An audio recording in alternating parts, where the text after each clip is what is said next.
Oof. Okay, it's 7 o'clock. I'm going to call the select board meeting for Tuesday, December 19th to order. And first item is approval of the agenda. So moved. Moved and seconded. Any changes to the agenda? Brian, just to note the board signature of a thank you letter to the American Legion for their contribution of $5,000 to the fireworks display for New Year's. Thank you, American Legion. Yeah. So hearing no, Also, a brief executive session for legal matters. we do have executive session. Okay. So all in favor of approving the agenda as amended, signify by saying aye. Aye. Aye.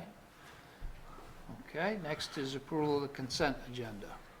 I'll second. Seconded, anything anybody would like to call attention to? There's not really much there, other than just re-emphasizing our appreciation for the Legion's support of our New Year's Eve fireworks display. All in favor of approving the consent agenda, signify by saying aye. Aye. Aye. Okay, citizens' comments. Anybody? Sorry, can I make one comment? Yes.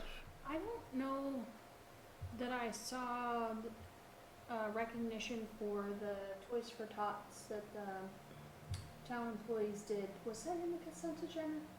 Anyway, it would just be nice to recognize them at some point. Great. Yeah, that came in late on After, Friday, yeah. so I'll include it in the next one. Okay, great. Yeah, it was quite two truckloads, or Yeah. Amazing. two pickup truckloads. yeah. Holy cow. And then there was the police department. Yep. Police department, yeah, Yeah. that's still going on. Right. That's a much bigger one, I think. They've been doing it for a while, right? For many years. yeah. Okay. Anybody logged in that have any comments? No hands up. So we'll move on to text my gov discussion and Kathleen's rebuttal to our, or reply. Response. My respectful response to your inquiries about TextMyGov. Crystal is also going to be joining us for this, since she did all of the heavy lifting on this. I was thinking yesterday we could have really used this. Yes, exactly. Right.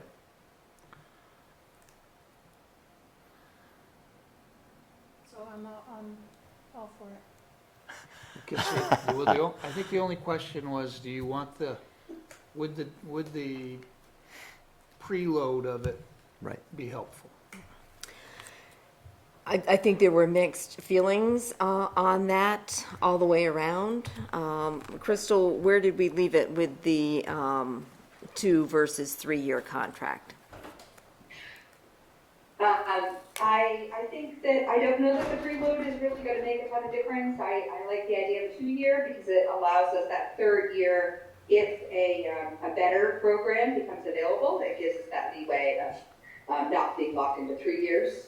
And it gives residents the option to opt in on their own, I would say. So. Yeah, I think I'm leaning that way myself. Yeah, I tend to think it's a little bit creepy when you just get signed up for things. It feels kind of spammy. So a motion for a 2-year then? I'll move to approve a 2-year contract with TextMyGov for $4,800 annually to provide the town with a web-based texting communications solution. And a second would be in order? Second. Okay, second from Farhad. I never do it, so. Just point. What's disappointing? Who's going to second here? Here's the chair and here's the guy that points to We everybody. have a so- relatively smooth meeting, We unless, did. Jeez. unless the board decides not to play along. Are there any comments or questions on the 2-year? We're both on board now.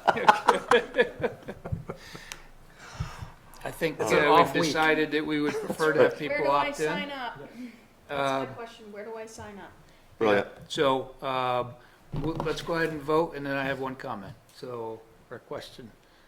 All in favor signify by saying aye. Aye. Okay, and then how do we advertise this so that we get, because it would have been useless if you know, it'll be useless for 6 months at least till, because it's, to get enough followers. I know you're gonna be put it out in the, in our newsletter and whatnot. How else do we get it out there? In the Assembly poll for town meeting. Certainly Ooh, poll. nice. And we'll all obviously be ambassadors.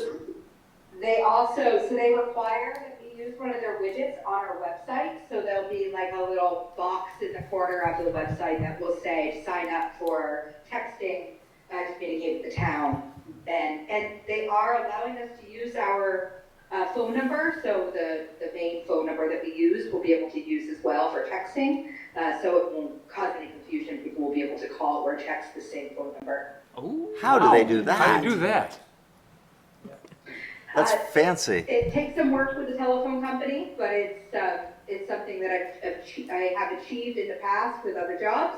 And I talked to this company about it, and they're willing to do the work as well here. So Fantastic. You get a fist bump for negotiating that. yeah, Yeah. it makes Okay, a big difference. I know. So. okay. And then maybe if we could get a little publicity in the Addy Indy on it once we get it up and going. Yeah. Maybe one of us could write an editorial about our efforts to try to communicate with the community better. Can wrap the fire trucks in. I just think about the East Middlebury River, and whenever time we go down there and do the door knock thing in the Right. middle of the night, trying to rouse people up, this would be so much. Holy smokes, yeah. Yeah. We'll give you some knob hanger notifications when you're knocking. So Right. Got it? Absolutely. okay, all right. That's Awesome. anything else you got for us, Crystal, on that? I don't think so. I'm just excited to get it rolling. So I will get on this right away, and hopefully it'll be live here very, very soon. So thank you for taking the time to look into it and ask great questions. Okay, thank you for the effort. Thank Thank you. you. So then, I think Emily's on, yeah, okay. So, David missed all the excitement. yeah. We went for the 5-year, Dave. We're not sure what that gets us, but we signed up. We were so happy for it. Good evening, Emily. Hi, how are you? I'm good. I think we have a pretty quick one tonight. I think so. Yeah. Line striping equipment. Bill had put a proposal out for the infrastructure committee's review. Looking at the cost, we have equipment that we have, it's on the replacement schedule. And he was looking at doing it this year, was hoping to fund the additional $8,075 needed through the traffic calming fund in the capital budget. But the infrastructure committee felt that that money is already needed in other areas. So we are asking for a recommendation or approval to include it in the existing budget, which it is as it was presented to you last week. So it would be a fiscal year 2025 purchase as opposed to an immediate purchase. But reality is the crew's not going out to paint any lines in the meantime anyway. And we do have equipment that can get them through the spring, so they could buy it July 1. Okay, so that's just an FYI, not to strip it out of your budget. Exactly. Okay. Please. Emily, was Bill able to look into that alternative vendor that Luther suggested? Do you know? I don't know if Bill has. I looked at it. It is mostly field striping, but when I looked up these, this is for 2 different instruments, and they did have one of them listed, but I didn't chase it any further than that. Okay. Well, if I can reach out to them if Bill's not able to. We can at least chase that, but we have some time now. so, there's not really anything we need to do at this time anyway. So, okay. No. And then the next item, the urban forestry management plan, I've been working with Jen Murray. This is a grant proposal that originally the tree committee had brought to us, and we decided that we would take it over in working with the tree committee just to try to streamline it a little bit. But it would essentially combine 3 different projects that we're trying to work on. One of them is to complete an urban forestry management plan, which is a grant that they applied for last December, I believe, and we're not successful in getting it, but it would help us develop a plan to move forward for planting locations and maintenance needed and watering plans, all of those things that we've sort of been struggling with. It would outline it better for us. And then we also want to complete the tree inventory. I guess I should say the tree inventory is complete, but we want to add the potential planting sites to that inventory. So this grant would help do that. And then we're also would like to apply to do a tree planting over at the rec center on Creek Road around the parking lots, and we've been working with Bruce from the school. He has some visions for where he'd like to see trees, and we also have some for just shading the parking lots and all the impervious over there a bit better. So this grant is a no match, which is lovely. It's a maximum of $50,000, minimum of $5,000. And I don't know, Jen is the one who's been dialing in a bit more. I don't know that she has the final dollar value on it yet. We were still waiting to get a quote for the proposed planting. So I don't know that it's fine-tuned quite enough to give you that estimate of what we anticipate it to be. So it's going to be for the roughly $20,000 in the Davy proposal plus planting of new trees? Right. So Josh is on the tree committee. We have a few of these urban management plans that we've looked at just for comparison, but he prepared that one just to give an idea, and it really depends on what we ask to be included in it, how in-depth certain areas are. So I feel like last year what they were applying for was more like a $5,000 management plan grant. I might be wrong on that dollar value, but I think it was less than what this one is. But we are trying to dial it in and get some more benefit out of it if we are able to get the grant. It seems worth it. Any questions? We're creating the team of teams that we discussed yesterday, so. I have a question. Maybe I shouldn't ask this, but that's a disadvantaged neighborhood over there? There are certain areas of It is. Middlebury that are Yeah. highlighted for and ineligible for this grant. All those new houses along, that whole development over there is a new Creek Road, right? Disadvantaged houses across from the rec center? I do not know their methodology for creating the district, Oh, yeah. but we are, Those were some of the. It's pretty nice, but it's okay.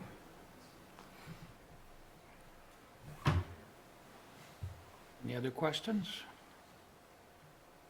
Pleasure of the board?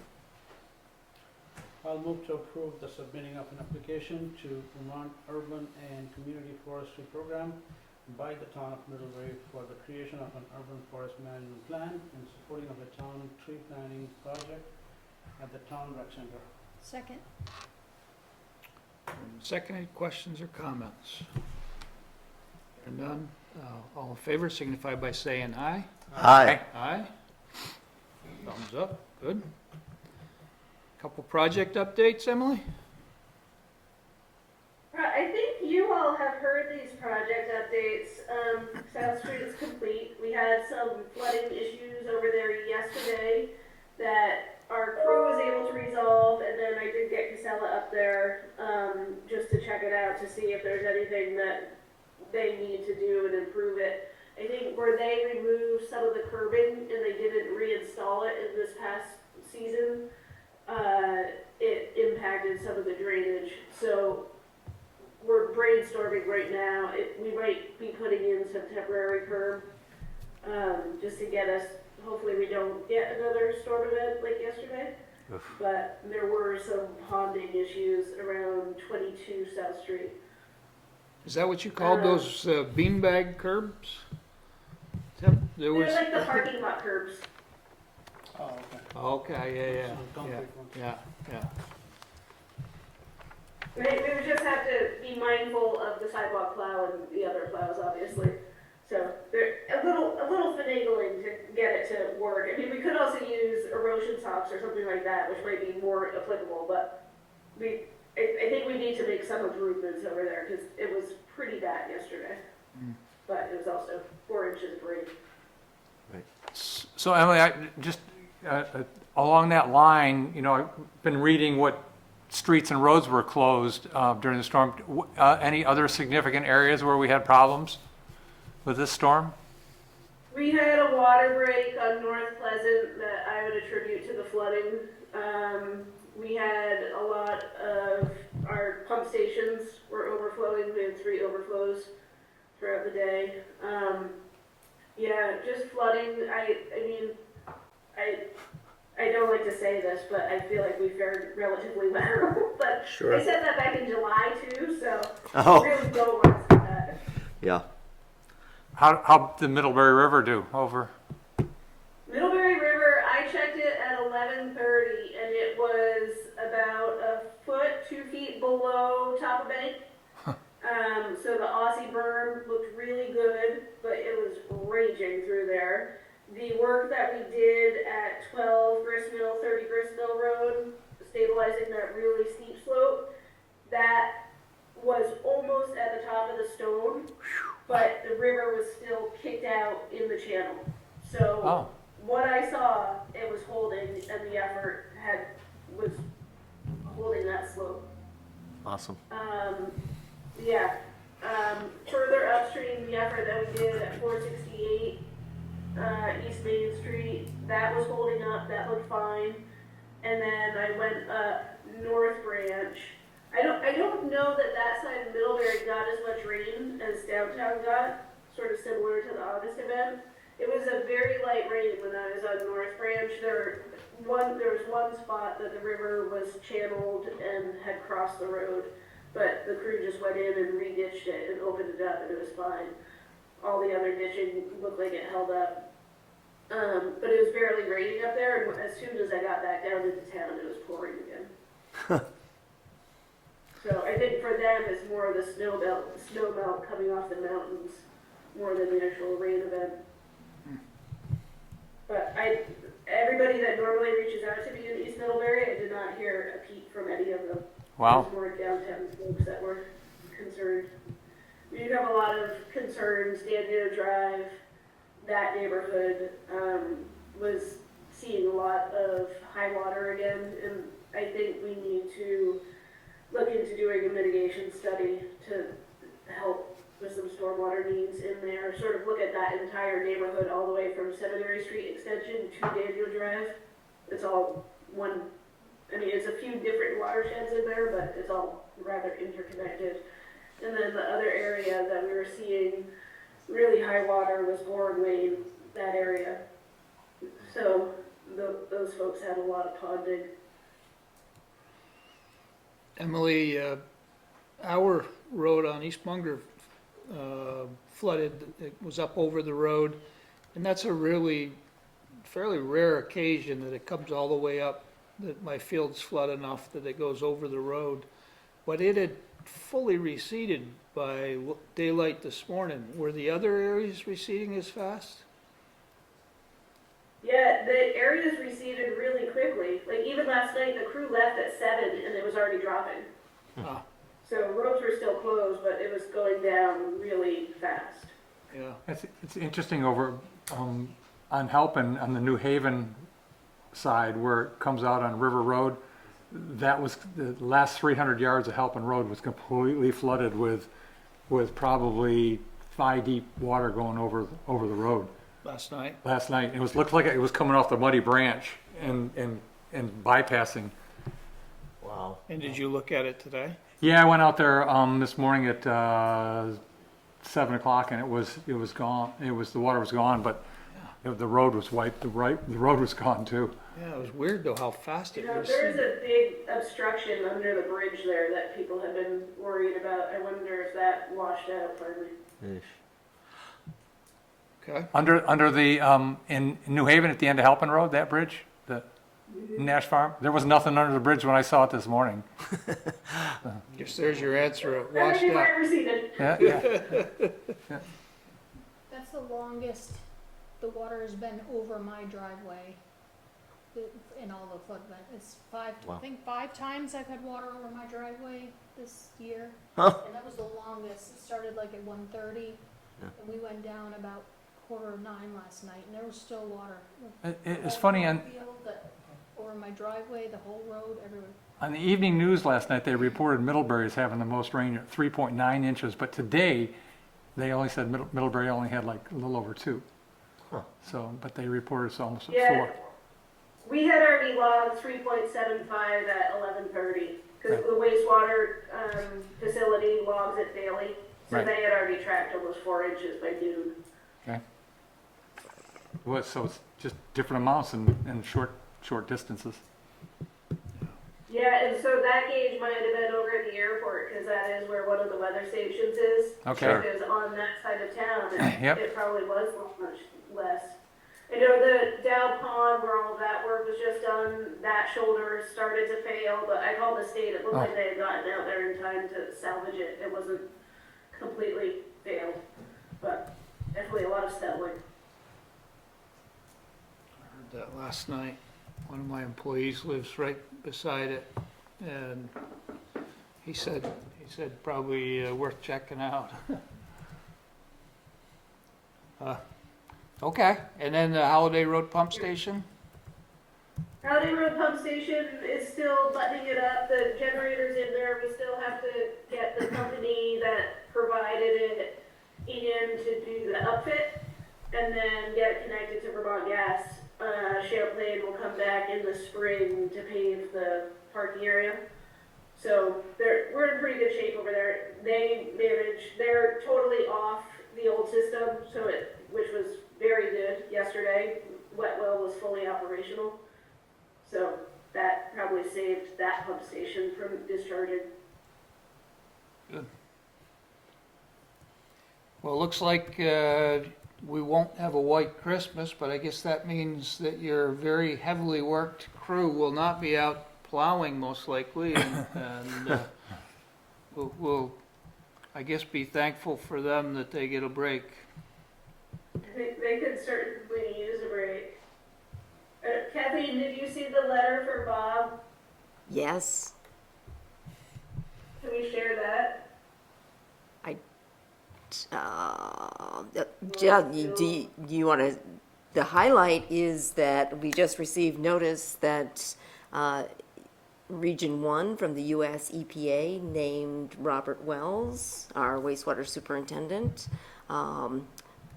wastewater operator, regional wastewater operator of the year. Wow, Oh, that's impressive. he entertained them. He drives the Zamboni too. Yeah, I know. Bob's always liked the Zamboni.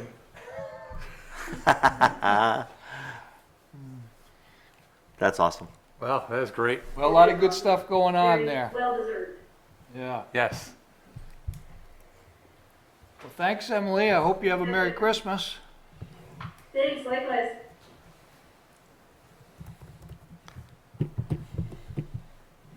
Chief, I think you're next up. Okay, thank you.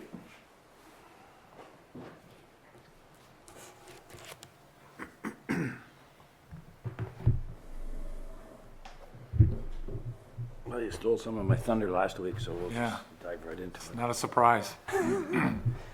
So I'm back to talk about following the 15-year master plan for truck replacement within the department. And this round we'll be replacing the utility truck, our main apparatus. And we're replacing our 2003 Spartan sold to us by Yankee Fire Equipment out of Palmer, Mass. for $280,000. I wish we could do that again. Trucks responded to somewhere between 4,700 and 5,500 calls in its lifetime, and still in service. We formed a committee back in August, Assistant Chief Myron Selleck, Blake Harrison, Scott Selleck, Brian Hayes, and AJ Rosbach. Myself and Pat Shaw are serving as officers officio on the committee. They've held 7 committee meetings to date.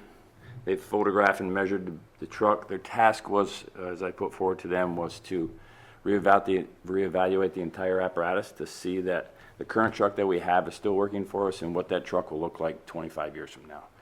And maximizing the space on that truck for what we currently have and what we will have in 25 years.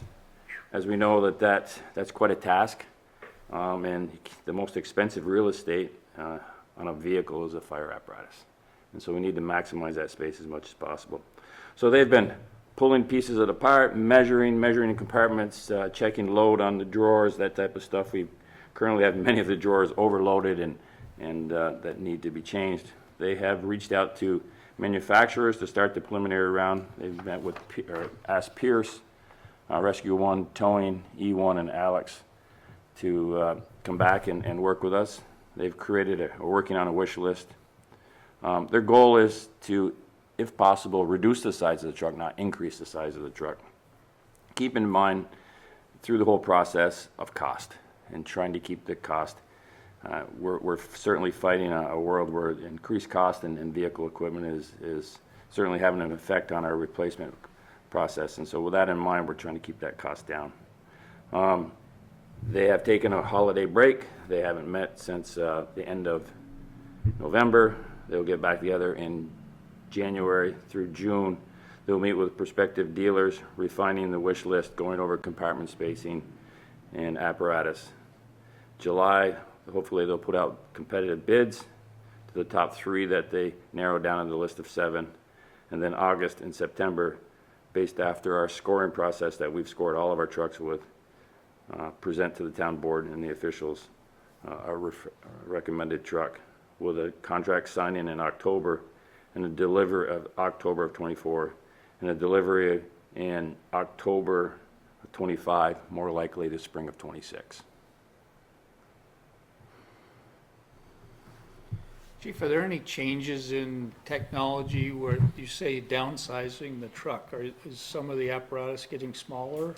Yeah, and some of the compartmentalization. Now, it used to be, when this truck was built, everything laid flat in a compartment. You could lay it flat, and if it was flat, the real estate above it was kind of a giveaway. Now the racking is better? Now we're racking, right? We're putting horizontal boards in, or vertical boards in there, and we're stacking those boards so we can get much more stuff in a compartment than we can. And then also keeping the heavier weighted stuff down below and utilizing those attic compartments, as we call them. And those attic compartments can carry a lot of stuff, and we can carry a lot of lightweight stuff up there. So the way our truck is designed now, it's not designed that way, but the future truck will be to get the lighter weight stuff up top.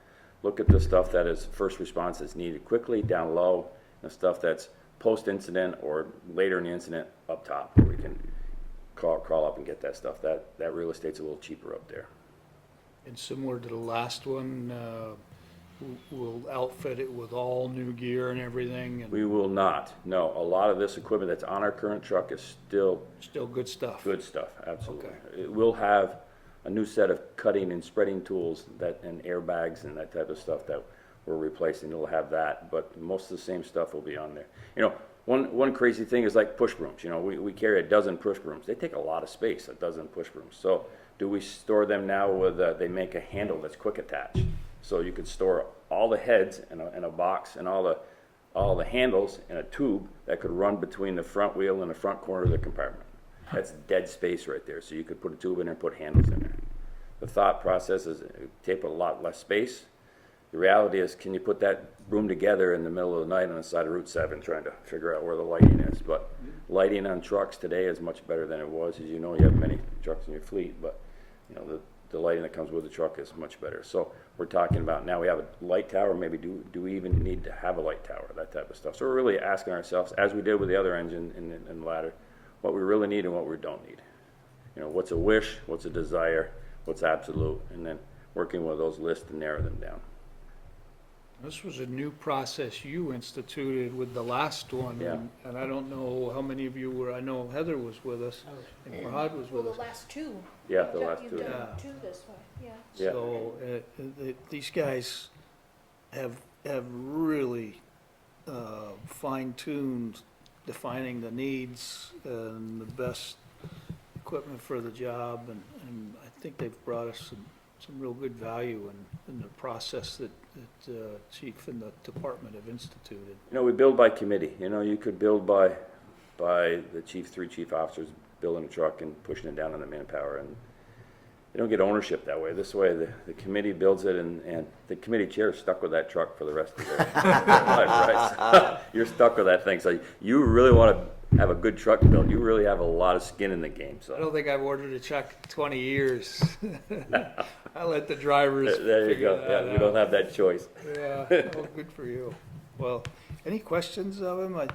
This is, as you can see, and he's provided us, they did expand out the life on some of these, and I think we talked about it at the last meeting.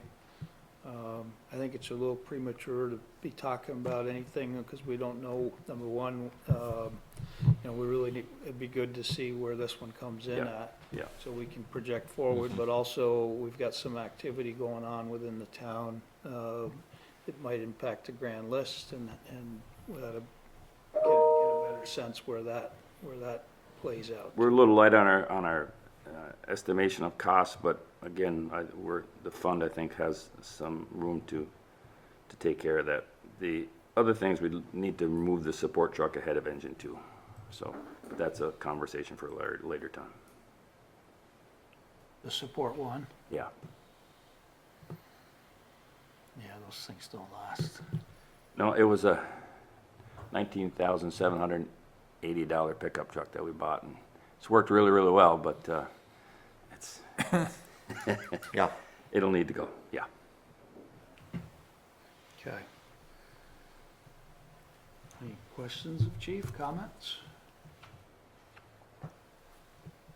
He'll be, typically the process is as they get going, then he'll come in and give us, he'll keep us in the loop and give Yep. us some more briefings on it. Yep. And then as we get closer, he'll bring his team in and they'll actually give us a briefing what they're proposing. We And go to the infrastructure committee first, Yep. make a presentation there, make any adjustments off in that committee, and then meet with you guys. Yep. the infrastructure committee, as all their stuff, they would recommend. But as the process goes on, he usually has kept us in the loop on that. Yeah, for sure. We will. Absolutely. I- Super. Thank you. Unrelated question. Yes. Did you guys stay around town last night, or were you out We did. someplace? No, they were going to move us to central Vermont, but we had some local flooding here, and it was best that we stayed here, so we did. Yeah. Okay. Is this a busy time of year for you guys with calls and things like that, or? Actually, it's fairly light. Yeah, just a couple, 3 this week, so it's been a good week. It's been fairly warm, not a lot of woods fires going. No. Okay. Hope that you guys go light through the holiday Yeah, it'd be too. good to get through the Christmas season without having something. Yeah. Wouldn't count on it, though. My house that I don't know if I ever told you the story, but my house that I was renting my senior year in college, I was up doing my final paper to turn in before coming home at Christmas, 3 days before Christmas, and we had a chimney fire. It burned down, and I had to get an extension on my paper because I was typing. I the never paper. thought of that one. You should have used that one. That was If it burned down the house, that'd have been good. Yeah, the poor fire department was having their Christmas party, of course, volunteer fire department, having their Christmas party, and I crashed their Christmas party with a house fire. Got good response, though, didn't you? Actually, it was a Christmas party. Several of them had to opt out. Thank you all. Hey, thanks, Chief. Okay, All right. Dean and Joe. Hi, everyone. Hello. Hello. We go from the fire department to the librarian. Oh my gosh. Exciting to, absolutely fabulously exciting. Kathleen, can we start by showing the schedule? Let's If it's see possible. Let's see what I can find.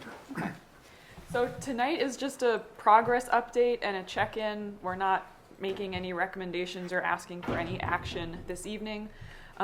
Just gonna give some new information and then maybe talk about what the process and timeline might look moving forward from here.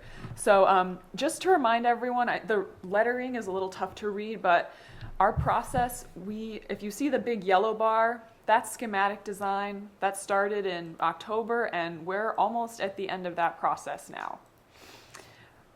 If you go down a little bit, there's a green square right around December. That's where we are right now, and that's the progress cost review. So that's one of the big pieces of information we'll share tonight. But the reason I wanted to look at this is so that you can see there's another big green square coming up in January, and that is bond vote cost estimate development. And then there's a final green square, cost estimate review and adjustments. So there's updates on the budget, but this is not the end process. It's not the final number. It's still an evolving process. So the last time Joe and I were here, we talked about some of the scope changes or updates that happened during the schematic design process. We talked about pulling back that Main Street entrance.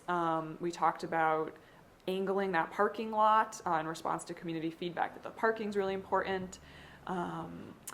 Another big one was figuring out how to deliver power and water to the 73 Main Street. So those are some of the big changes that have happened over the past few months. We reviewed those changes with the public at an open house last weekend. Heather was there. And then I also did just a couple small focus groups with seniors, teens, families with young children. We had about 120 people participate in either the open house or the focus groups. Feedback was really positive, and that feedback has all been passed on to the project team and the architects. So we reviewed the updated total project budget last week from REARC. And Kathleen, if you want to show that, that would be helpful. The updated estimate is coming in at 16.3. I think we can characterize that as conservatively high, as it contains contingencies for both construction and owner's costs, to take care of any unknown, to cushion us against any unknowns that might come up. This is a very simplified, high-level budget, and my plan is to sort of present this to you tonight, and then at the next select board meeting, Chris Huston will be here from REARC, and he will be able to answer any questions and talk in much more detail about the budget. So if you have specific questions, he will be able to answer them, even if I maybe cannot. I also have an update on our funding sources. I have a much better idea now about what we're going to be eligible for through the Department of Libraries. That's looking like it's going to be anywhere from $900,000 up to $1.5 million as the ceiling for what we can apply for. We do expect that to be released in the next few weeks, and the good news is it's a rolling application, and they will be getting back to they'll be making commitments as the applications come in. So we don't have to wait for the end of the application period to hear back. The sooner we get it in, the sooner we will hear back. So that's great news. And we had not included that in our initial estimate of what we thought we could raise. I also had a nice conversation with a staffer from Senator Welch's office about our next application for congressionally directed funding, and they thought we would have a better chance than we've had in the past if we applied through the Save America's Treasures program. So that is what we're planning on doing this year, and that is $500,000 that we also had not previously counted on. So at this point in time, I'm thinking $6.5 million is what we can shoot to bring in through private fundraising and grants combined. So the total project cost has gone up, but so has the total project potential funding sources. And it's kind of a wash. the impact to the taxpayer would be the same.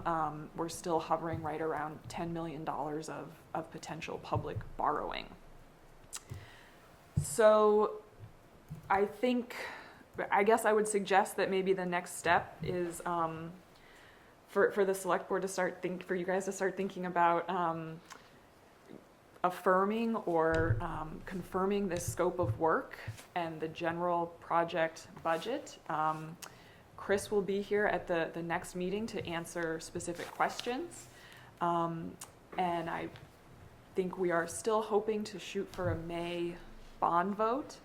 And yeah, we can talk more about next steps, or I can answer questions about, that was a lot of information that we just put out there. So we did have a discussion about the March or May at last meeting. Yeah, so the question was raised, would it make sense to move this up to a March bond vote, which would potentially allow us to break ground in the fall? And the project team discussed that. I think that you could certainly consider a March bond vote or a May bond vote. My sense from the project team discussion was that the pros of moving it up didn't outweigh the cons. We will have more time to prepare for a bond vote if we wait until May, and we'll be able to have more commitments on those outside funding sources. That was the primary reason I think we were leaning more towards May. When Chris is here, he can speak more about the best time to issue or solicit bids, I guess. Even if we were to move the bond vote up until March, the decision might still be made to delay construction until the spring of 2025, such that bids could be put out in the winter, as that might be a more favorable time, was my impression. Yeah, he indicated that people don't have their commitments, early in the year.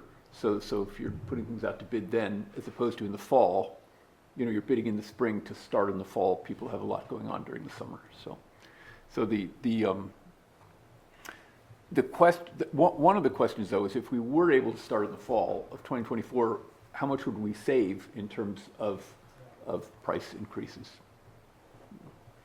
That was sort of one argument in favor if we were able to do that. Another argument was, well, might be more democratic. We'd have more people voting in March probably than in a special meeting.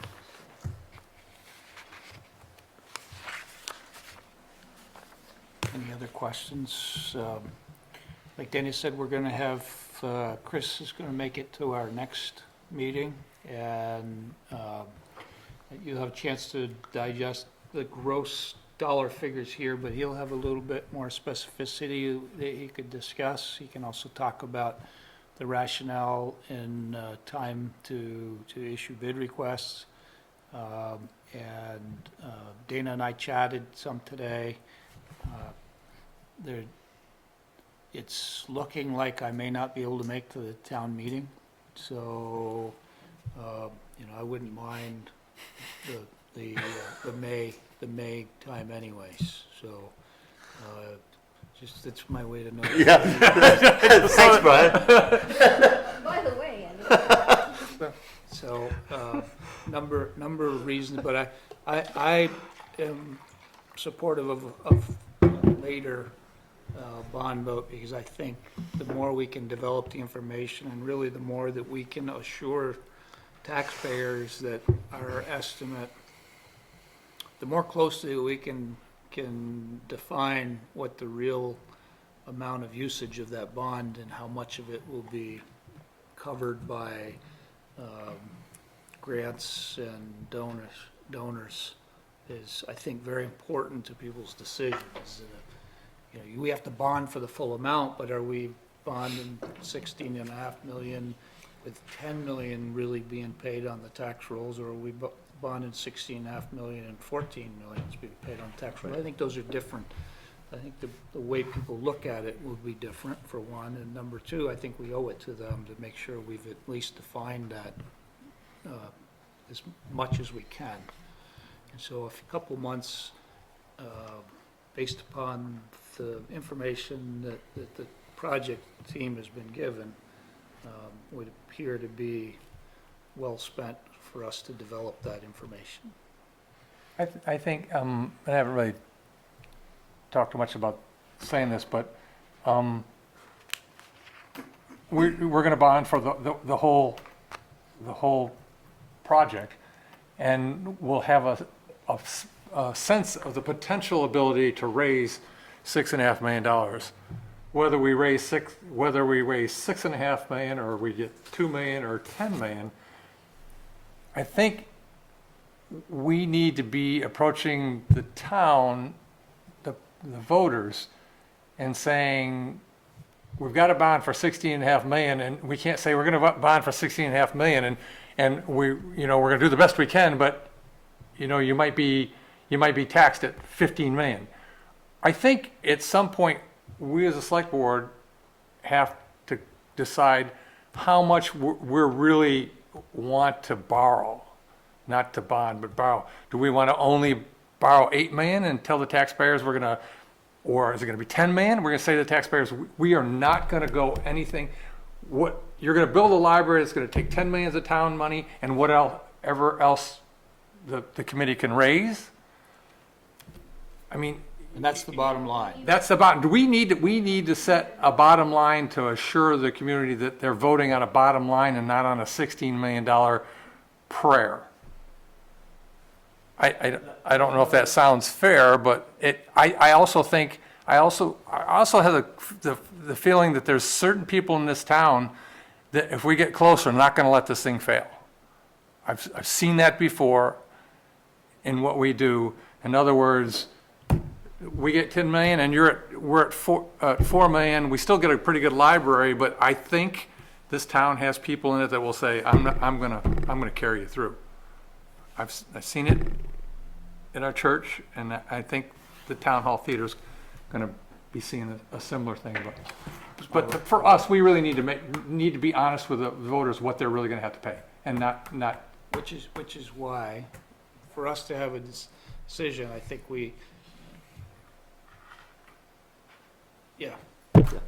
I just feel like we're right now making a decision believing on 10, but we need to, the design is a $16.5 million design. And to spend that money to fully define that design to bid specs that we can actually get bids, we're going to spend a lot of money. Yeah, we are, but And if we're not willing to go whatever that dollar figure is, like if we find that there's no way we're going to get 6.5 million, but we're only going to go 10, then we're kidding ourselves to do that. So I think we need to define. We need to understand, is it is the 6.5 million doable, or are we willing to go 12? Are we only willing to go give 8? So we'll have to have a discussion at the select board level, what we're willing to do. right, I agree. It's just what I said. Yep. So one more small piece of information which might be helpful. The $6.5 million figure assumes that we would be getting $1 million from the Department of Libraries. There is a chance that could be 1.5. And it also assumes 500,000 from the Northern Borders Regional Planning Commission Catalyst Fund, which could be up to $1 million if they decide to consider the library and infrastructure project, which last time I spoke to the funders, it seemed potentially like that would be the case.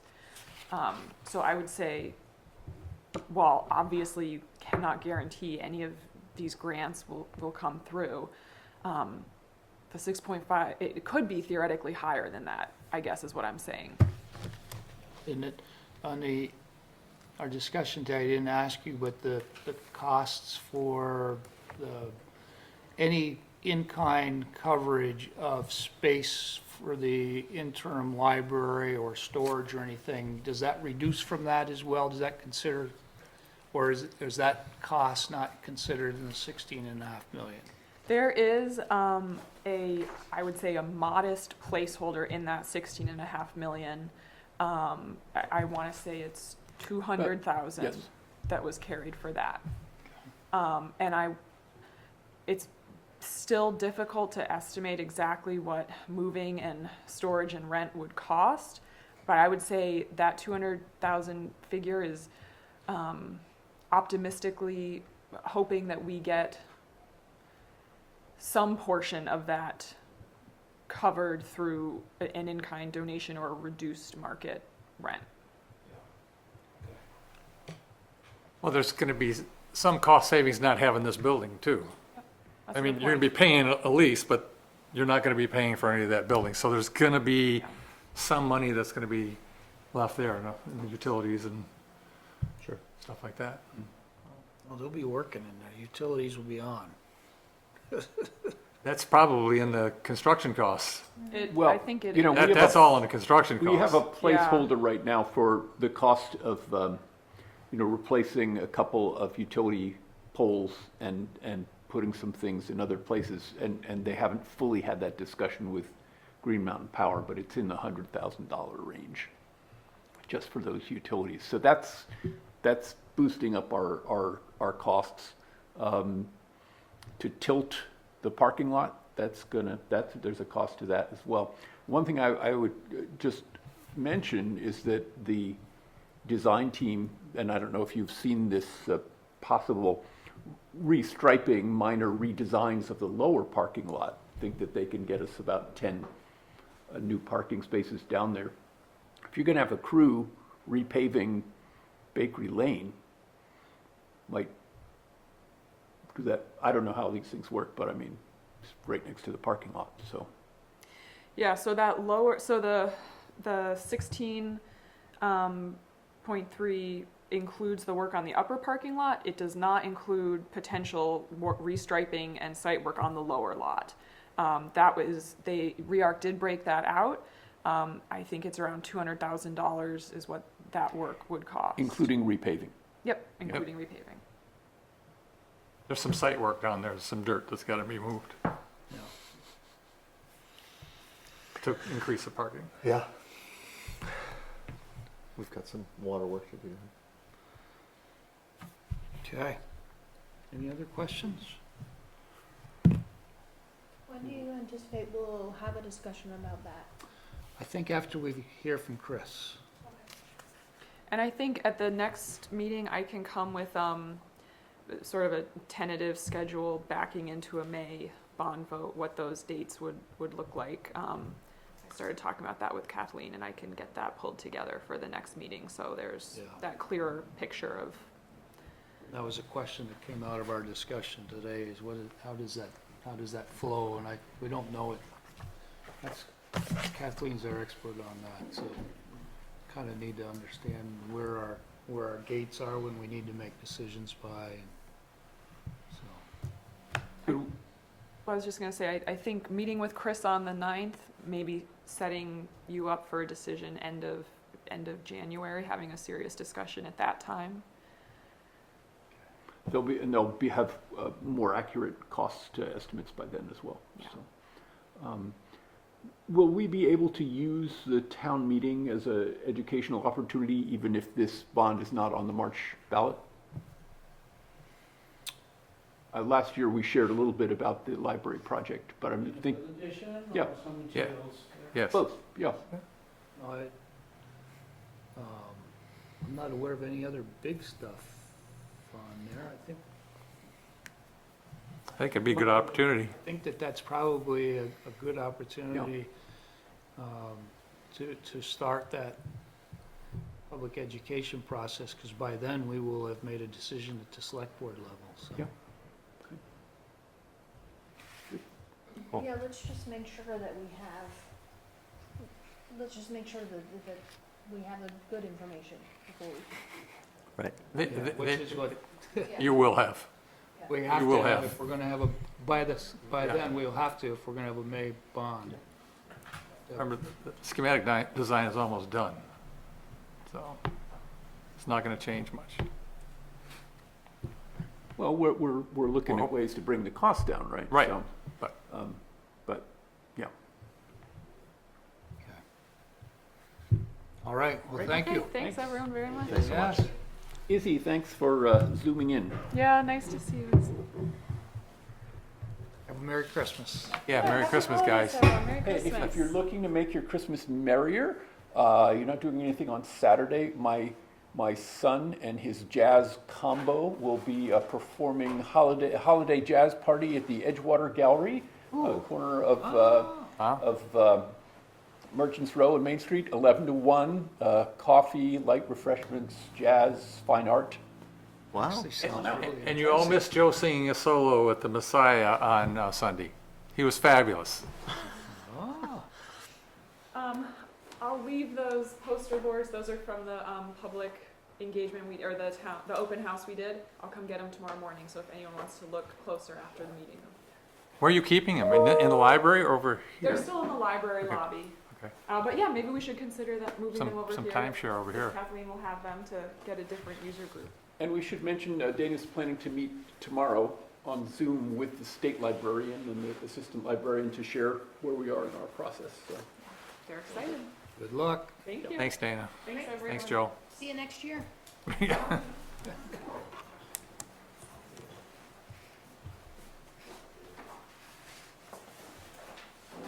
Kathleen, is this one yours, or? This one is mine. So the board approved our application for $4,000 in grant funding to work with the Climate Economy Action Center of Addison County on an energy navigator program pilot and an interactive climate website.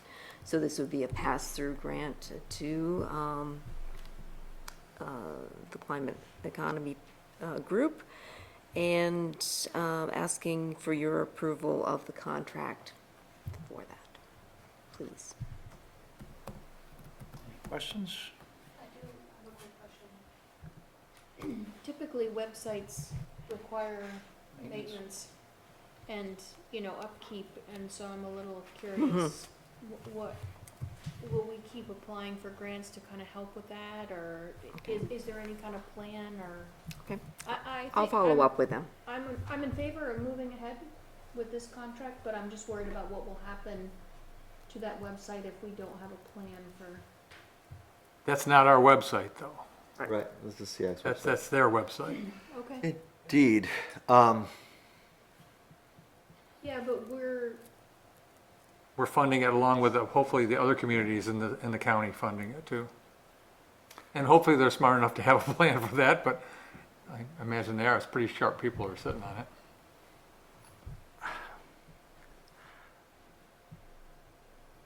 My only question is, it seems a little like we're recreating Efficiency Vermont's model on a local level, and I'm welcome to put some money in to see if it's providing value, but I would love some metrics Okay. to make sure that it is. Great point. So I'll ask for metrics and the plan for maintenance of the website. Brilliant. Thanks.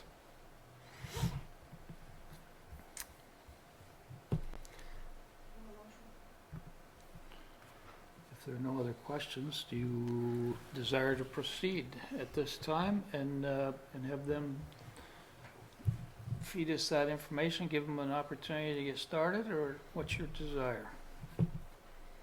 I'll move to approve the proposed agreement between the town of Middlebury and the Climate Economy Action Center of Addison County for the development of an energy navigator program and a community-based climate website. Seconded. Comments on the motion? Okay, hearing none, all in favor signify by saying aye. Aye. Aye. Unanimous. We'll go into the budget then. So Mary Claire is here, and she's from Tri-Valley Transit, so why don't we kick off with her? Hello, everybody. Hello. Sorry about the mask. I hope you can hear me okay. I'm here tonight because Tri-Valley Transit has respectfully requested a cost of living increase in our FY25 allocation request. I apologize, Izzy, I didn't have my handouts ready earlier today, but I have something my talking points I can share with you. If only we had an overhead projector, we could get that right in there. Wow. Another piece of like tech. So just to refresh your memories, Middlebury residents have direct access to every bus route that the Addison region operates, including local circulators, in-county commuters, and buses that go up to Burlington and down to Rutland. And in fact, Middlebury uses more rides than any other town in our system, which is pretty awesome. And likewise, with the dial-a-ride system, there are more dial-a-rides that originate in Middlebury than in any other town in our system, from here all the way over to the border of New Hampshire. Does anyone want me to run through a refresher of what dial-a-ride means? Okay. My mother-in-law is driving for you guys on dial-a-ride. Excellent. Yeah. That's excellent. So in the last complete performance year, which was FY23, that was the performance year that we referenced in our October application for funding.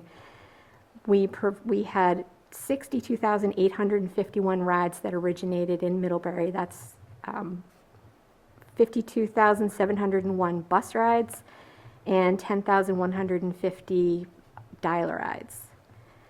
In the table below that, sorry again, Isabel, I go over, there's a table talking about town funding year. You can see that it's been level funding for the past several years, and in fact it goes way beyond FY21. For the past 9 years, Tri-Valley Transit's been level funded at $26,098. As a point of reference, I put in Middlebury rides in our last pre-COVID year. At that time, we were just under 90,000, and Middlebury's cost per ride was 29 cents per ride, which is pretty amazing. And then we hit the COVID years, and you can see cost per ride creeping up a little bit as ridership went down. And then FY24, we see a resurgence in use, and we performed 51,449 rides, and cost per ride was around 51 cents per ride. And with the increase, we're projecting it'll go down to about 48 cents per ride. So the way that we're funded is 80% through government grants, and we're required by the federal government to raise 20% through local match. And the way we do that is through all contributions from all of the towns that we serve, and business sponsorships, individual donations, and direct support from grant writing, like foundations. And 5% of that 20% required match is our targeted match from local municipalities. And we have a fair share formula that we employ to decide what that amount should be. The table on the next page kind of gives you a glimpse into that. Our O&D program has a match goal of $68,000, and we assess each town's census data, the percentage of people who are age 60 or over, or living with a disability, are more likely to be transit dependent and needing dial-a-ride services. So in Middlebury, that would be 7.84% of your population, and 100% of those households are eligible for rides. So the fair share calculated would be just over $5,000. And for the public bus routes, our total need would be $150,900, and 19.19% of Middlebury population is eligible for that. You have 100% direct service to every route in our Addison region, as I mentioned. And so we calculated that Middlebury's fair share would be just under $29,000. So the total fair share would be $34,258. And I don't know if you have my request in front of you, but we've asked for less than that because we realize that everyone is having cost of living crunches, and we didn't want to put a big burden on Middlebury taxpayers. So rather than asking for about $8,000, we walked it back and we're asking for a $4,000 increase. 3178. What's that? Yeah, it's in our budget. Sorry, did you have? All good. Okay. And then we compared that to the national inflation average over the past decade of 3.53%, and that would equate to an ask of about $37,000. I just wanted to reiterate that we've been at level funding for the past 9 years.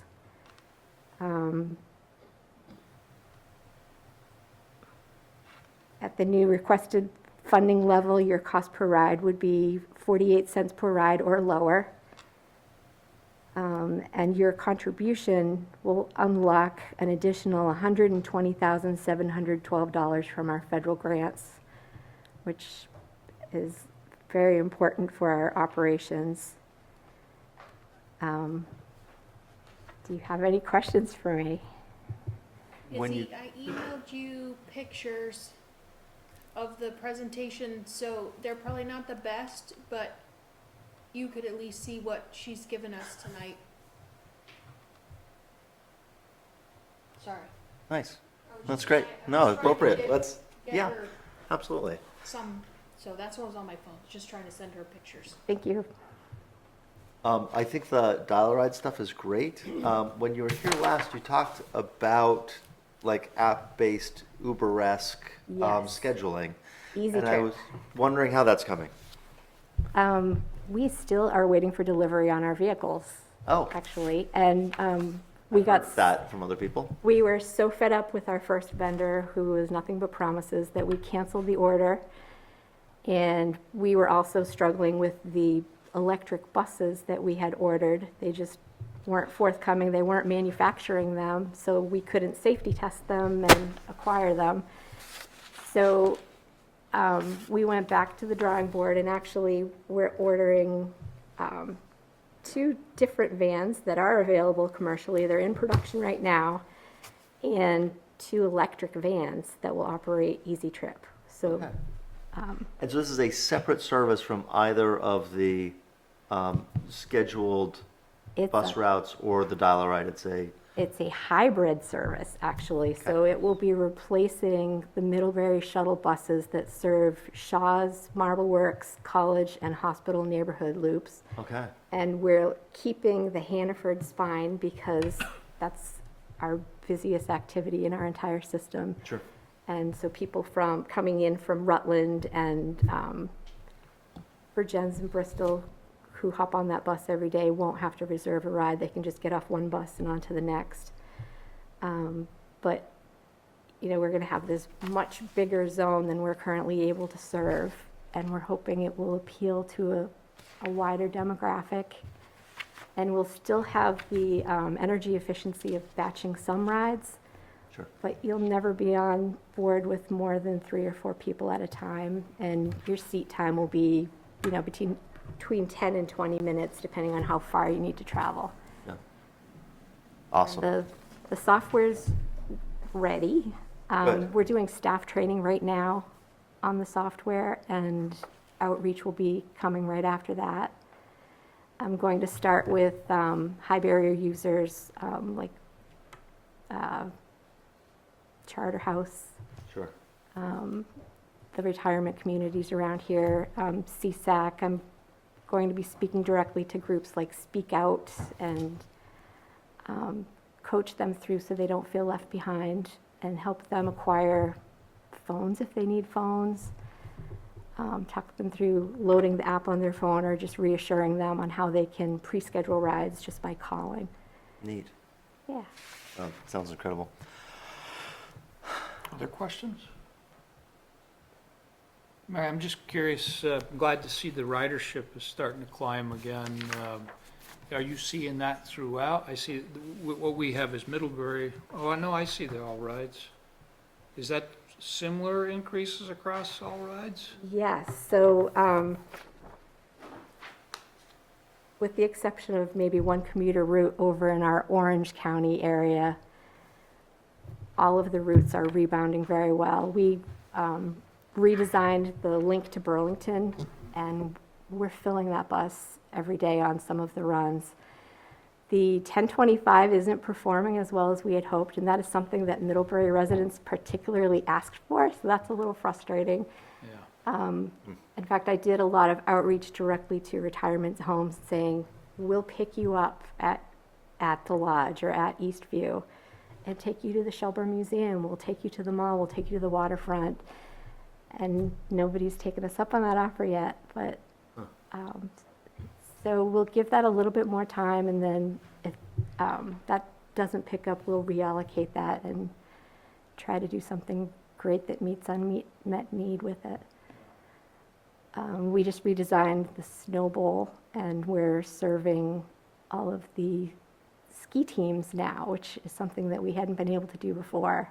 Fantastic. Because Middlebury College has night skiing now, so it makes sense, you know, the times work out. We're able to get them there, and they have some decent time on the slopes. So that's another big growth area for us. Good. Any questions, Izzy? Were you able to kind of see those pictures? Yeah, thanks so much for sending those via email. Modern technology. Awesome.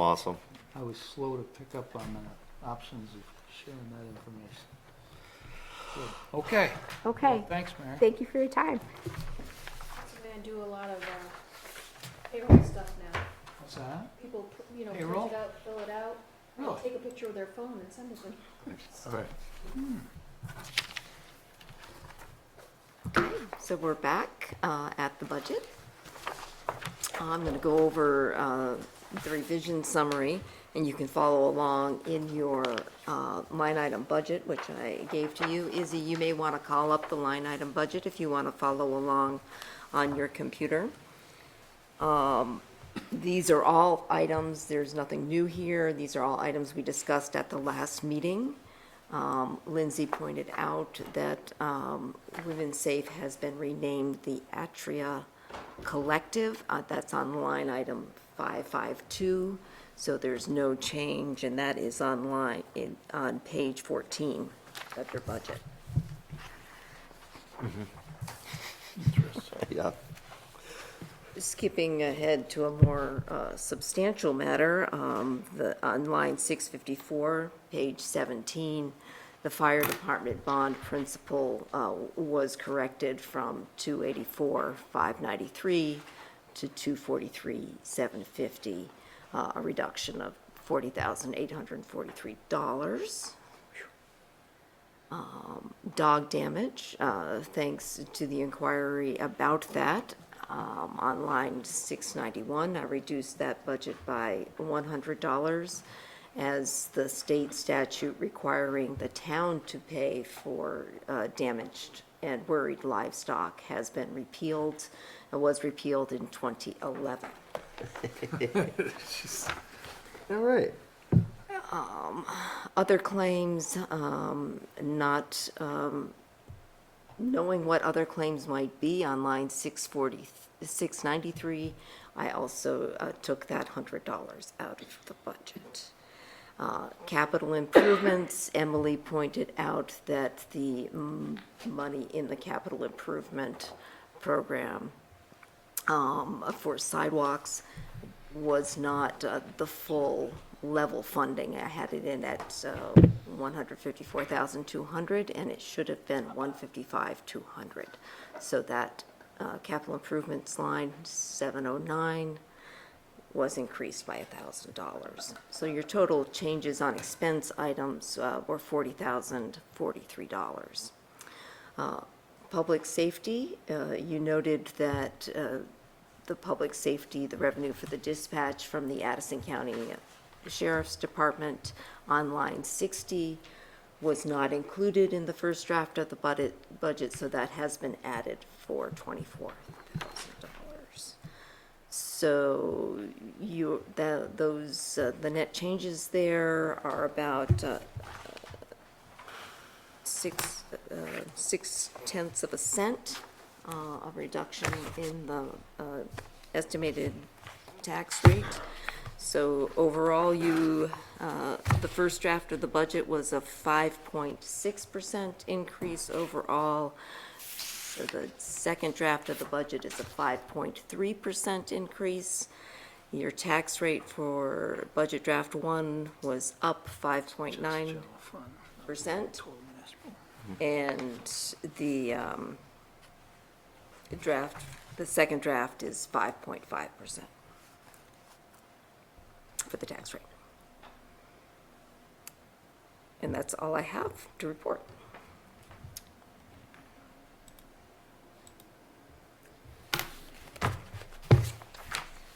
And actually, I calculated on the total municipal, and it's sub 5% increase Yeah. on total municipal. Yeah.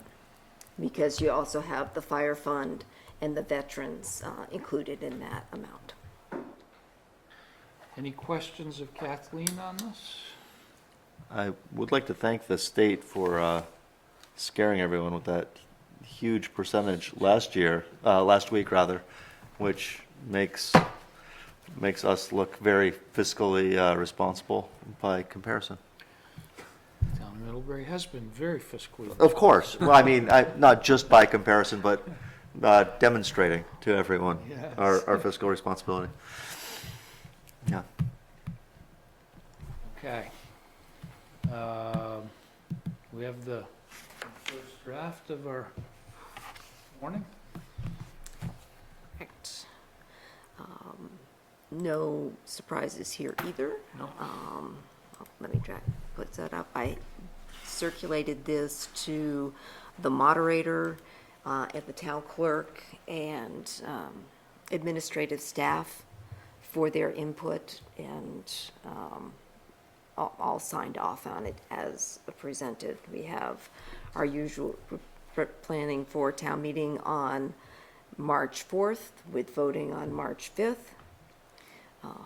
Our usual budget article, collecting taxes in 2 installments.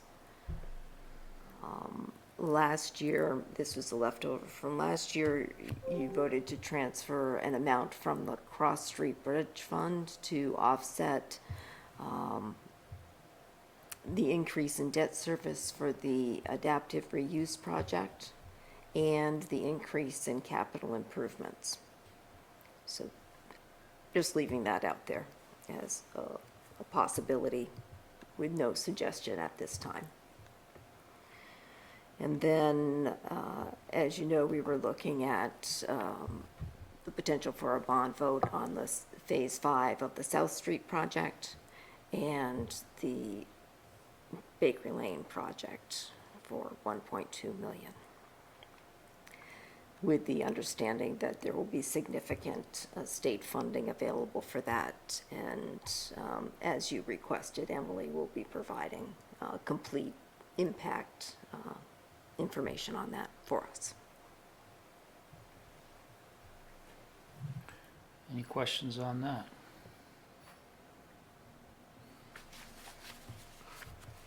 Hearing none. Next is just approval of the grand list of errors and omissions report. Did we get the report? We did. Let's, here in the Sorry, packet. before you go there, Yeah. just one thought on town meeting and the warning.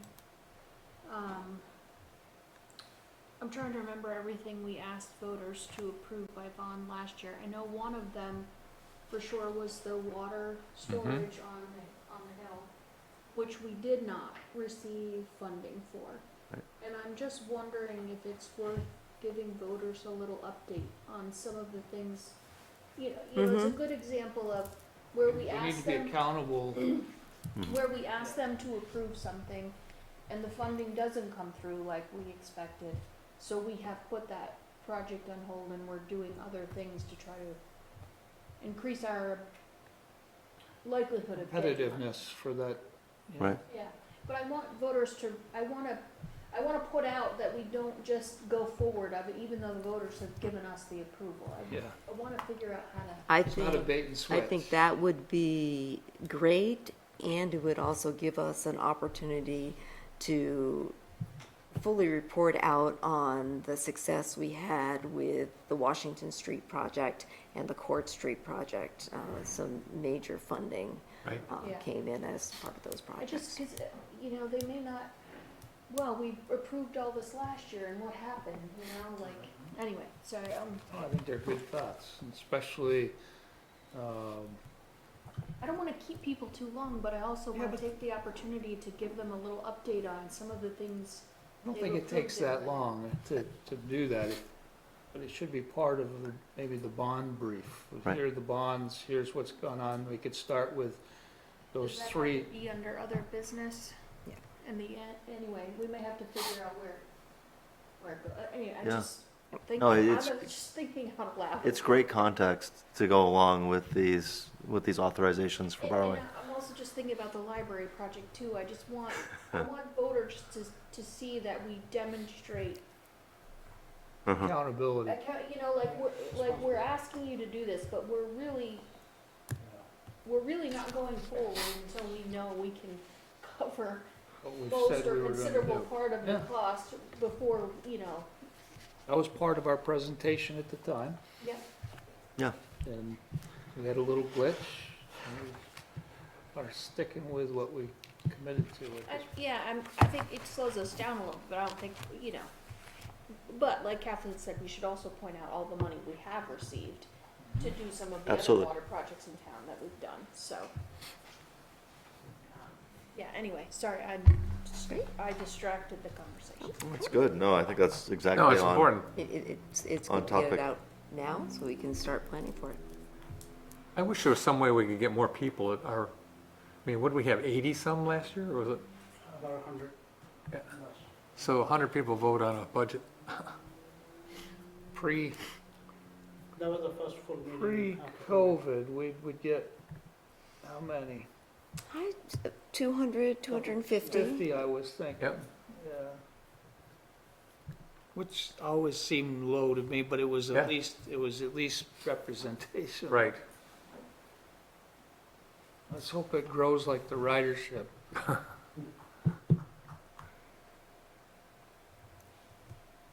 So this is our list, that's it?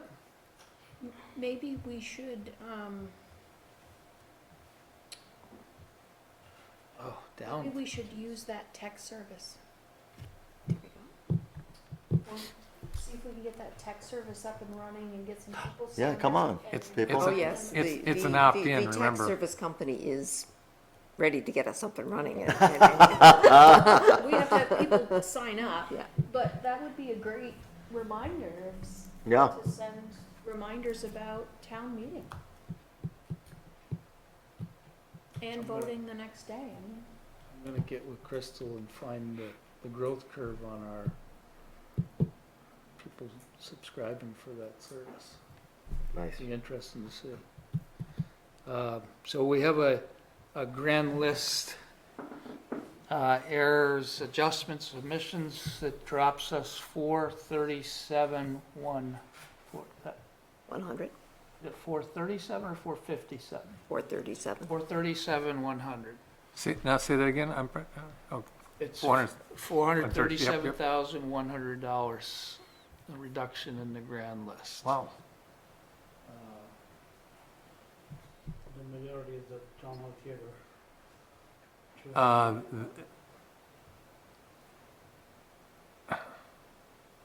Quarry Road Farm. Because they stopped renting? I don't understand. It?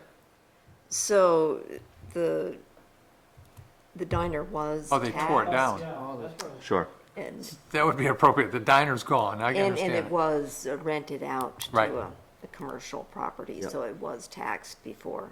And then that lease expired. Yeah, yeah.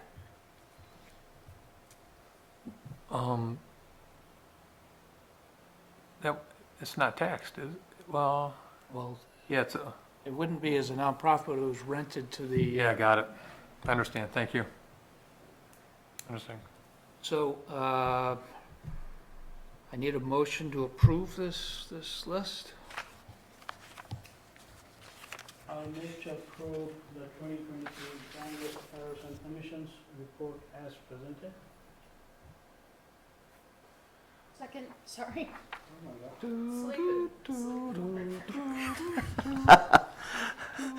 Although there You guys are 3 other people in merciless. the room. Yes, there are. You guys are usually fighting for this stuff, and we need to get Izzy back here so somebody can do this. I'm gonna give Dan a shot of espresso next time. Well, I never do these things because there's always a fight, so I don't need my name on there. I'm okay. All in favor signify by saying aye. Aye. Okay, unanimous. Dan, when the anthropologist goes through the minutes of the Middlebury Selectboard, they're like, what was this guy He doing? never spoke. Never spoke. Check warrants. Never participated. I indeed reviewed the check warrants today and found them in good order. Form. And I move to approve total expenditures in the amount of $384,323.53, consisting of $225,944.78 for accounts payable and $158,378.75 for payroll for the period of December 13th through December 19th of the year of our Lord 2023. Second. All in favor signify by second saying that. aye. Aye. Okay. Select board member concerns. Dan, I'm gonna get you to say something. What I you got? talk all the time. somebody the other day said, geez, Dan, you're quoted in the paper more than anybody I know in town. And I Well, said, you sparse your words out very efficiently so that they're quotable when they come. when I seldom speak, apparently. People listen. Yeah, that's not true. Happy holidays. I hope everybody has a great holiday and safe and get to see family. That's it. Okay. Heather. Merry Christmas, Happy New Year. Happy holidays. I'm all set. All set? Safe travels. Safe travels. Oh, thank you. It's a long ride. I got nothing. I'll see you guys on the 9th. I'll be back in person. Somebody to second. We have somebody to second. We look forward to seeing you Yes. back here and hope your trip goes smoothly, Isabel. Thanks, guys. Andy? I likewise have nothing to add.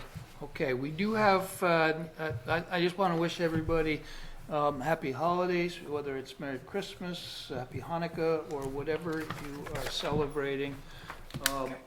I appreciate all the work everyone does, not just in our board meetings, but in committees, and everything that you've done throughout the year to make the town that Middlebury is.